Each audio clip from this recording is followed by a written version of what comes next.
Hello friends, welcome to ভিটি রায়হানুল। তো আজকে আপনাদেরকে আমি দেখাবো এমএস ওয়ার্ডের হোম মেনুর কাজ। তো আমরা দেখেন যে আমাদের গত ভিডিওতে আমরা এই ফন্টের যে অংশ আছে অংশ আমরা দেখছিলাম, প্যারাগ্রাফের অংশ আমরা দেখছিলাম। তো আজকে আমরা যে অংশটা দেখব সেটা হচ্ছে আপনার স্টাইল এবং এজ এ এডিটিং।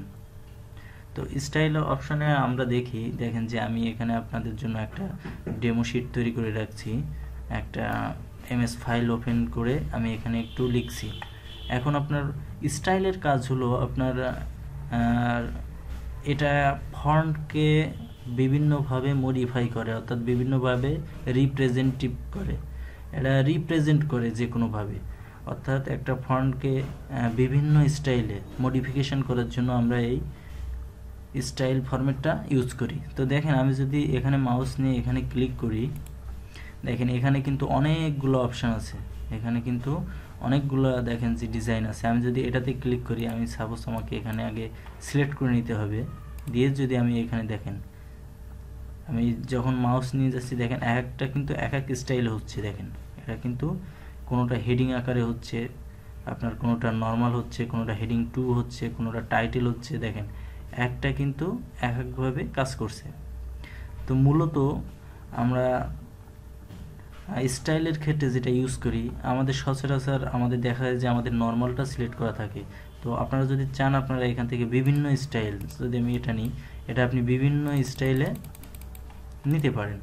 তো এখন দেখেন যে এই অংশটার কাজ খুবই সিম্পল, শুধুমাত্র এই সিলেক্ট করাটুকুই আর কি আপনাদের কাজ। এখন বাকি যে অংশটা আছে এখানে দেখেন চেঞ্জ স্টাইল, আপনি চাইলে এখান থেকে বিভিন্ন স্টাইল এখান থেকে সিলেক্ট করে নিতে পারেন, এখান থেকে বিভিন্ন স্টাইল সিলেক্ট করে নিতে পারেন। দেখেন আমি যখন মাউস নিয়ে যাচ্ছি সাথে সাথে দেখেন একটা কিন্তু একরকম হচ্ছে। তো এভাবে আপনারা চাইলে এই স্টাইলগুলো পরিবর্তন করতে পারেন। এখন দেখেন যে আমাদের বাকি যে কাজটা ছিল, এখানে আর একটা অংশ আছে, আমাদের হোম মেনু প্রায় শেষের পথে।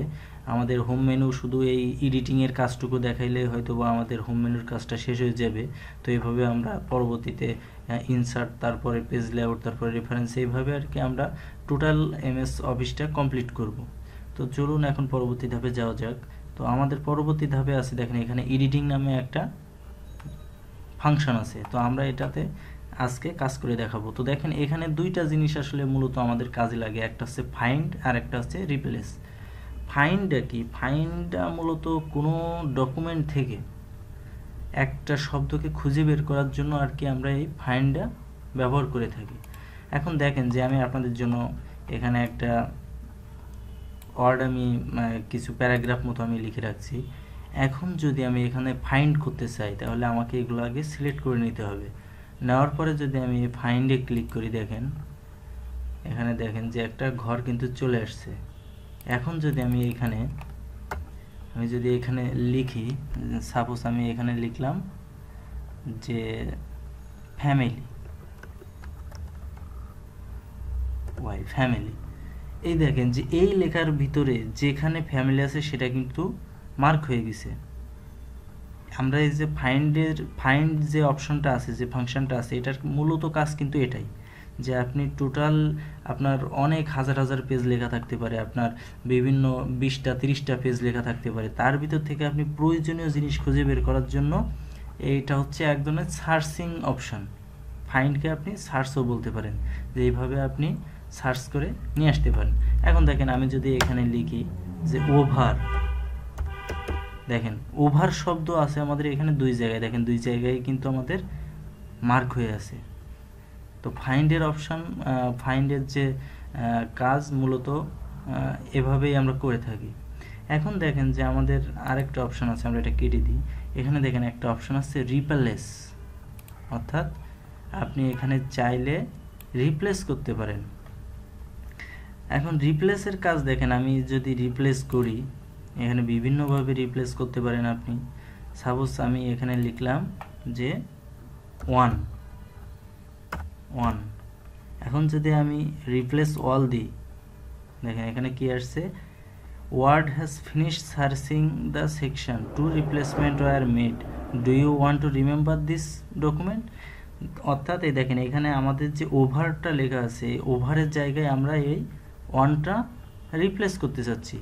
তো আমাদেরকে সাথে সাথে মেসেজ দিয়ে দেখাচ্ছে যে আপনার দুই জায়গায় এই ওভার লেখাটা পাওয়া গিয়েছে। এখন কি আপনি এই দুই জায়গায় ওভার লেখাটা বাদে অনটা রিপ্লেস করতে চান, অর্থাৎ ওভার লেখা বাদ দিয়ে আপনার অন লেখাটা চলে যাবে? তো ইয়েস আমি চাই। এখন দেখেন যে আমার যে যে জায়গায় ওভার ছিল, দেখেন এই যে একটা ওভার ছিল এখানে, আরেকটা ছিল এখানে। তো এই যে দুইটা অংশ, এই যে একটা আর এই যে একটা, এই দুইটা আমার ওভার লেখা ছিল, এখন সেটা অন হয়ে গেছে। এখন দেখেন যে আমি যদি এখান থেকে এটা ক্লোজ দিই, এখন যদি আমি ফাইন্ডে যাই, এখানে যদি লিখি ওভার, যদি লিখি OVER, দেখেন এখন কিন্তু ওভার কোথাও লেখা নাই। এখন কিন্তু এই যে ওভারের জায়গায় দেখেন অন হয়ে গেছে, একটা অন, কারণ কি আমরা এটা ওভাররাইট করছিলাম। এখন আমি দেখতে চাচ্ছি যে এই টোটাল ডাটার ভিতরে আমার অন কত জায়গায় আছে। তাইলে আমি এখানে দেখি অন লিখে দেখি, তাইলে আমি সহজে বুঝতে পারবো। অন, দেখেন এই শব্দগুলোর ভিতরে এতগুলা জায়গায় অন আছে, আমরা শুধুমাত্র পরিবর্তন করছিলাম এই অনটা আর এই অনটা। তো এইভাবে আপনি চাইলে একটা ওয়ার্ডের ভিতর থেকে আপনি খুব সহজে খুঁজে বের করতে পারেন, ফাইন্ড ফাংশন ব্যবহার করে আবার রিপ্লেসও করতে পারেন। তো এভাবে খুব সহজে আপনি এই জিনিসগুলো ব্যবহার করতে পারেন, এই ফাংশনটা ব্যবহার করতে পারেন। আর এটা হচ্ছে আপনার সিলেক্টের জন্য। আমি যদি সিলেক্ট অল দিই, দেখেন সব মার্ক হয়ে যাচ্ছে। তো এটার আরেকটা অপশন ছিল, আমি আগের ভিডিওতে বলছিলাম, আপনারা হয়তো দেখছেন যে Ctrl+A, এটা দেওয়ার সাথে সাথে সিলেক্ট অল হয়ে যাবে। তো এভাবে আপনি এই ফাংশনটা ব্যবহার করতে পারেন। সিলেক্ট অবজেক্ট দিলে আপনি যদি করেন, বিভিন্ন মার্কিং করতে চান, সেক্ষেত্রে আপনি এগুলা ব্যবহার করতে পারেন। তো এভাবে খুব সহজে আপনি চাইলে এই যে হোম মেনুতে যে স্টাইল এবং এডিটিং দুইটা ফাংশন আছে, আপনি চাইলে এটা ঠিক এভাবে ব্যবহার করতে পারেন। তো আজকে আমাদের দেখেন যে আমাদের হোম মেনুর যে অংশগুলো ছিল, আমাদের অধিকাংশ মানে আমাদের সবগুলাই কিন্তু আমরা টেস্ট করছি। তো এই হোম মেনুর যে যতগুলো ফাংশন আছে সবগুলো দেখানো শেষ। তো আমরা পরবর্তী ভিডিওতে আমাদের এই যে ইনসার্ট ফাংশন আছে, এটা নিয়ে আমরা কাজ করব। তো ভিডিওটি যদি ভালো লাগে অবশ্যই লাইক কমেন্ট শেয়ার করবেন এবং আমাদের চ্যানেলটি সাবস্ক্রাইব করতে ভুলবেন না। ধন্যবাদ সকলকে।